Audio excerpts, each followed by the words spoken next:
আমি তো তাদের রাজাকার বলিনি।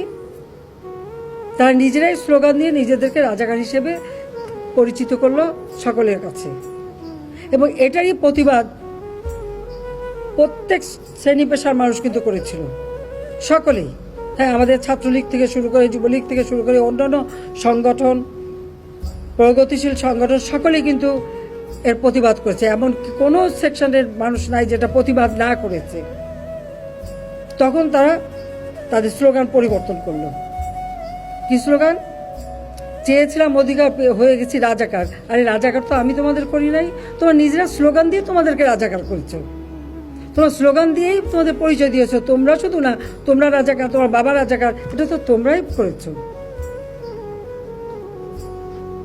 হাইকোর্টের শুনানি 7 আগস্ট ছিল, সেটাকে আমরা আমি নিজে, আইনমন্ত্রী, আমাদের অ্যাটর্নি জেনারেল সকলের সঙ্গে বসে আমরা অনুরোধ করলাম উচ্চ আদালতে, যেটাকে সামনে এগিয়ে নিয়ে আসা যায় কিনা।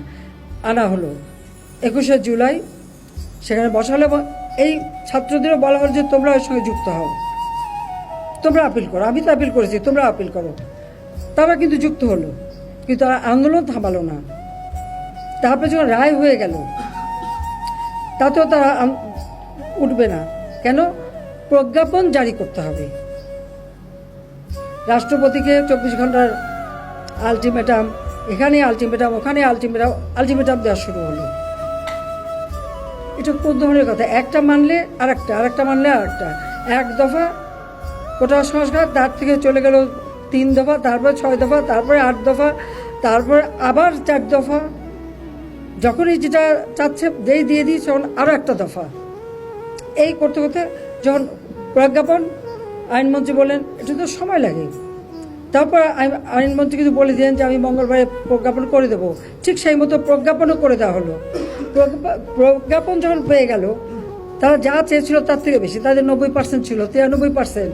আর মুক্তিযোদ্ধা ছেলে সন্তান লেখা হলো।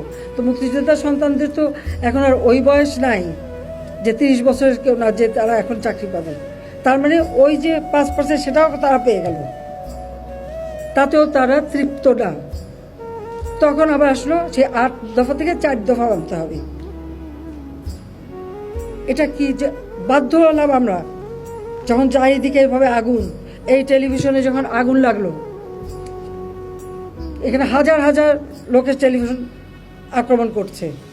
ফায়ার ব্রিগেড আসলো, ফায়ার ব্রিগেড গাড়ি জ্বালালো, ফায়ার ব্রিগেড ঢুকতে দেবে না, পুলিশ কাউকে ঢুকতে দেবে না, তাদের উপরে হামলা হলো। আগুন দাও দাও করে জ্বলছে, তখন আমি হেলিকপ্টারে করে পানি দিলাম যে অন্তত এইভাবে পুড়ে যাচ্ছে, সব হেলিকপ্টার থেকে পানি ছাড়ো। কারণ আমরা এরকম অগ্নি নিবারণের জন্য অনেক জায়গায়, এবং যে সমস্ত বিল্ডিংয়ে আগুন দিয়েছিল, অনেকে ছাদে যে হাহাকার করছিল, আমরা হেলিকপ্টার দিয়ে তাদেরকে উদ্ধার করেছি। সেই নারায়ণগঞ্জে কাঁচপুর থেকে নিয়ে শুরু করে বিভিন্ন জায়গায় হেলিকপ্টার দিয়ে কিন্তু আমরা মানুষকে উদ্ধার করে তাদের যান বাঁচিয়েছি।